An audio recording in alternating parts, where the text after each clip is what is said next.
Okay, I work with anatomists and sports injury people and so forth, and they focus in on these tendon entheses. And these are in joints and in muscles, anchors, and they tear. And they rip these balls out of here, and they are very painful injuries. Trust me, I've had them more than once. But these are really absolutely gigantic, even though they're tiny as can be.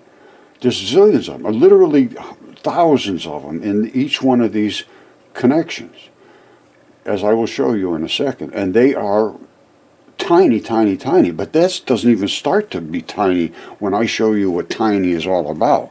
Tiny is the ones that are in your skin and in your membranes, not in your bones and muscles. All right, remember now, these are the kind of tendon entheses they're talking about. They have a strap. The strap runs down to a ball. The ball inserts in a bone or muscle somewhere, and that gives you something you can pull against with your muscles. Now, this is what all these little straps come from. Here's how many straps there are. You see these fibrils at the end? These are the ones that go into the balls. These little ones down here. You see how many there is? That comes out of one of these little fibers. One of these fibers comes out of one of these fibers. One of these fibers comes out of one of these fibers. One of this comes out of one of these. One of these comes out of one of those. You see what I'm talking about? You see how many fibers there is? Just in that one little one right here, there must be 20 of them or so. So you go 20 times 50 or whatever, times 1,000, times 1,000,000, times 1,000,000,000. That's how many anchor balls you have. And want to see what the anchor balls look like? I'll show you. This right here is what they look like. This is a big shot of looking down at this one area. This is more focused. This is the membrane that protects this fluid-filled highway and these interstitium balls. Interstitium balls, this is more close up. Every one of those balls has a little tiny strap. And the strap keeps the ball anchored where it is so that you can move around and it'll gush and do this and that, but you come back to where that ball is anchored. That's obviously electron microscope shot. Nobody ever sees this detail. And as a matter of fact, they didn't even know this stuff existed until 2018. I'm not kidding you. This is interstitium. Right, they did. They just found this. Just recently, 2018, meet your interstitium, a newfound organ. And this is the stuff that we're talking about. And this is that immune system part right here. This is what covers you. Your skin, your face, your hair, everything is this outer layer. And then once you get past that, this is supposed to keep you immune. And that's what we're going to be talking about, is all of these balls and interstitium down here. They just really figured this out only a couple of years ago. All right, so I just showed you, these are newly found organs. And this is like, there's just hundreds of thousands of them. And they all have these little straps going to them, the little black looking straps. And you could pull them and stretch them, and then they will come back to where they're supposed to be. All right. This is really going to be shocking, and I'm sorry. What it is what it is, and it is what it is. Now, this is mucosa, skin, membrane coating. It's literally a bilipid layer that separates you from your vital flesh, from whatever's out here, whether it's inside of your intestines or it's outside of your muscles or whatever it is. It's a membrane that coats one type of tissue from another, or from things that are flowing through your digestive system, your throat, your lungs, everything. Now, this is where you can't break through. If you break through here, this is when the layer I showed you down here, that really dark layer, that's the immune layer. That's where your white blood cells live. Up here is where that interstitium is. All these balls, they stretch around and you do all this. This is real gummy, the pink stuff. And it just flops all around. And it's filled with fluid. And then these brown straps are the ones I showed you in that bigger shot where it showed all of the biology way down. Those little straps were these brown ones. And they held onto the balls. And the balls are like stapled almost. Think of it that way. So these, everything else can stretch. You could pull this, and this bag will go flat as a pancake, but it'll come back because these brown ones are like springs, if that makes sense to you. And it goes deep. It's, you know, the tissue runs both ways, everywhere. So you got the layer on the top, you got the mucosa here. Now, as I said, this is going to be shocking because, as I tell you, the things on Earth, as I showed you, this is a hairball root. Hundreds and hundreds of times bigger than a normal human. This is one of those tendon balls that I showed you in those pictures, and this is one of those balls. This is, and they get bigger than that, much, much bigger. Because watch how big these get. That's how big they get. That's the mucosa. And that, I believe, is skin. When you get into these kaolin clays and chalks, that's the real fine facial skin. It's a real thin skin. On your hands and your feet and so forth, your fingers, very different skin. But then you get down to this layer, which I showed you, which is the interstitium layer, which has all the balls running through it and all of that fluid-filled bags. Those just dump right out and they turn into mud. Because they got blood in them and they got all that kind of stuff. It's gooey sort of stuff, but it's mostly watery and it just runs right out. And the balls go down. These balls are tough, tough, tough, tough, tough, and tougher. But they have biology built into them. That's why you see all this stuff growing on there. That stuff is growing on there. And what it's doing is it's eating the biology. And I can prove that too. So don't forget, there's your mucosa, there's your interstitium, there's the red, fleshy, gooey, fluid-filled bags that have dropped down. This is the mud that is the eroded part. These do not erode because they think they're concretions, they're tendon balls. So don't forget, here it is right up at the top, here it is. That's what we're looking at. Now, let's step back and check things out a little deeper. All right, this is something, 12 mysteries that scientists still can't explain. I'm not sure where this is from. But remember I said they grow like crazy? You see all these green things? Anything that has blood in it, anything that has biology in it that's still, you know, viable, green stuff grows on it like crazy. It loves blood. All of these were tendon balls. So every one of these had a strap. When you say, oh, that's impossible, Roger. He goes, no, it's not impossible. There was even more of them than this. There's still batches of them underneath this. This is just what's up on the surface. They're deep. They're everywhere in here. They're piles of them on top of piles of these. You want to see? Let me tell you something. This is the tendon. And you have literally thousands and thousands and thousands, I don't know how many thousands, but you have many, many, many thousands of these in your body. And they come down to these fibrils, as I showed you. And every one of these fibrils is attached to a ball at the very end of it. And I'll show you this in a microscope. I'll show you the attachment. I'll show you the biology. And here's what it is when they go into the earth. Remember these bundles? They come down from one bundle to the next bundle. Here they are right here. That's the biology of it right there, the geometry of it. Let's go with that. You see them? You see the bundles? These are these bundles. And every one of these ends up going to a tendon ball, which is one of these. And I'm going to show you this in the microscope. And I can literally prove what I'm saying very, very simply. Alright, I know I showed you all of these little tiny fibrils, and every one of them goes to a tendon ball. And the tendon balls are these little tiny, tiny, tiny little things that are in the skin and so forth. And what else did, oh, and I showed you how they are edible. They turn green, and they're everywhere. And on Earth, they call them the Moki marvels. I didn't show you this. On Earth, these are the ones that are in the skin, called the milky marbles. They're all over the place. They call them concretions. They're the same as these, only these are bigger. Basically, that's it. And that's what they look like way, way, way, way, way down inside of that tissue right there. All right, so now let's go a little deeper. All right, what I'm going to show you is two things. This is the tendon anchors we're talking about, these anchor balls. They have fibers running into them, and they are also supplied with some kind of nutrients. This is one right here, which I will show you, and it's going to be unbelievable hard to dismiss.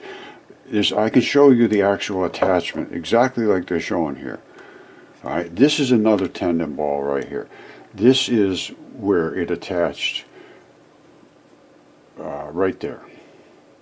All right, that was the spot that attached. Now, on the other side, remember how they wrap down and the other ones wrap down? And this is the kind of stuff they're talking about on these other unexplained balls. I can't remember what you name them, what the name of them is, but they have these kind of little pinchy things underneath and the bottom, which this does too. And then, of course, it has the attachment at the top where, when I put a little water on it, you'll be able to see it very easily. This is what it is. And when you see this one, there's no possible way of mistaking it. And it tells me a lot about the structure. And you'll see it in a second in a microscope. Now, this is about as deep as you can get into biology and geology and history and the ancient texts and everything. It's 100% wraps up into everything. So this is not just one little thing like a rock can turn into, a bone can turn into a rock, or a tendon can turn into a rock. No, this is our literally everything. Literally everything. So let me show you the microscopic stuff of this. This is fun. Check this out. It still blows my mind every day. And how it can be just ignored is more of a mind blower than it actually being real. All right, so let's start out with what am I going to show you in the microscope. I suppose we're going to be looking at this brown looking stuff, because they would call this a concretion. It's just absolutely, somehow it all formed into a ball. Well, I'm also going to show you this black spot. And anybody that understands mud fossils knows black is vein blood. I'm going to show you that spot right there, which is this spot right here. All right, the rest of this stuff is the anchor ball. That's this spot right here. Snapped right off. When you see it in the microscope, you'll see it. Now, I always start off by doing them dry, and we look at it dry, and then I'll make it wet, because that makes a whole huge difference in what you see between dry and wet. Now, again, this is going to be critical to look at. That's the attachment. And you'll see where it's fed with blood and everything else. And this is vein blood leaked out of here. I don't know whether it was fractured and leaked out. I believe that's the case. But we'll take a look at it and see if we can determine that. All right, we're all doing the research together now, my friends. So that is this. In a microscope, she's going to be in a minute. Now, what about this? Same case here. We're going to look at where it embedded itself and where it snapped off, and then these things down here. All right, so let's start with this one. This one here is very, very simple to see. All right, let me get it set up. Before we go to the microscope, I want you to understand, every single tendon in your body, there is literally hundreds of thousands of them in your body, is anchored with these balls. And not just one ball, there's a whole ton of them on each one of these fibers. You see all these different fibers? You see all these? This is just stunning. It's stunning, the amount of fabric that's on our bodies. And every bit of that fabric has to be invested and embedded somewhere so that your red blood vessel, your red muscles can pull against it. Otherwise you can't do any work. And what good are you if you can't do any work? We were made to work, my friends. I got to tell you, it seems that way. Oh, by the way, there's this line that runs down the center of your body. It's called the linea alba. I couldn't think of the name of it. For some reason, I just couldn't remember it. And that is the center line, and you see it in the women in their female parts that actually cracks open, and I will show you that. Now, here's why that line forms. It's also called the hunter's line. Now, when you are first conceived, the cells, you know, it's a sperm and an egg, and it starts to become bigger and bigger and bigger as cells divide. All right, and so it goes to 2 cells and 4 and 8 and 16, 32, and I believe it's 64. And when it hits 64 little cells, it goes bloop, just like that. The inside goes like that, and the outside comes together. Bloop, and it makes a seam. So now you have a cavity inside. That's your abdominal cavity, which is here. And then outside, this is where it seams together. And that's where it cracks open. Let me show you that, and then we'll go. We just keep going through this. It's going to turn into a bit of a ramble, but that's the way you learn. That's the way I learn. Okay, here goes Stephen Colbert. Listen to this. This is funny. All the latest science news in my brand new long-running segment, The Sound of Science. Hello, science, my old friend. First up, gotta find it. That was great, right out of the gate. Now, he's going to have the long-running sound of science. Well, I've had the long-running sound of silence. I've been presenting science and been met with silence. Now, I would like to have Stephen interview my good friend, Augustus. This is Augustus Caesar. Now, if he's looking for science, we got some science. All right, Mr. Colbert, get a hold of me, or I will try to get a hold of you. I'd love to see you highlight some of my discoveries on your Sound of Science. Okay, my friends, this ran much longer than I thought, and this is muscle fiber. And you see these little tiny blocks in the muscle.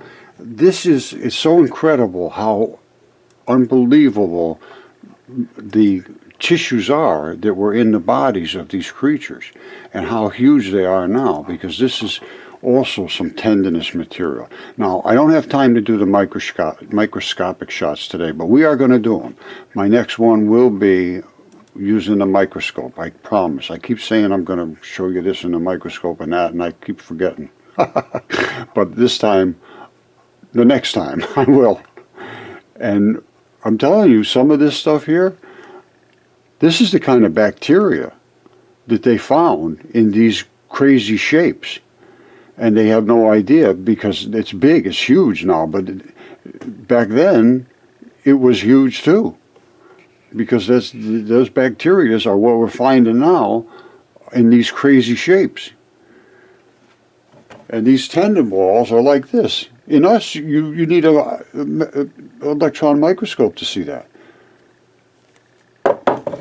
So we have a whole new world to look into, and then we're going to get into the microscope. But I'd love to see Stephen Colbert highlight my stuff. If he's going to have a brand new series, the Sounds of Science, well, I'd rather have him see the Sounds of Science, really, because he's the guy that could show it to you and get away with it, because the academics probably don't like him anyway.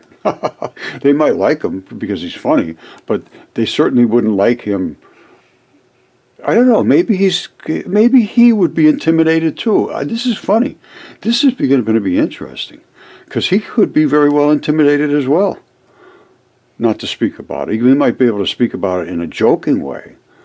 So he's got maybe the only format that could bring this forward. You need a comedian to bring out science. This is hilarious. I hope he continues on with this, because listen to this. These are things that are true. Nobody would ever even consider. Male giraffes stick their tongue in females' urine stream to check for pheromones to see if they're ready to mate. Listen to what he has to say. Stick their tongues in a female's urine stream to check for pheromones, which tell them whether a female is ready to mate. One other clue that a female is ready to mate is if she lets a dude stick his tongue in her urine stream. Keep your eye peeled for that. That's a hint. Next up, as researchers continue to try to nail down exact dates of prehistoric human development, a 2.9 million-year-old toolkit in Kenya. This is what they're calling a toolkit. I'm telling you, he could do such a fabulous job with the mud fossils. We have a 1,000-mile-long dragon in Morocco. Gee, I wonder how they missed that. Now, you know I've been doing a lot with medical research and cancer and cells and all this. Listen to what he has to say about this. Metabolism. So researchers focused on the differences in metabolomic components, then developed a surface-enhanced Raman scattering sensor which amplifies the signs of these metabolites by forming a coral-shaped plasmonic nanomaterial. Okay, fair enough. I mean, I'd have gone with a non-Gaussian agglomerative catabolic clustering axon to generate a hyperparametric Brownian refractor interferon, which amplifies chemosynthesis via Fibonacci cyanobacterium. But, you know.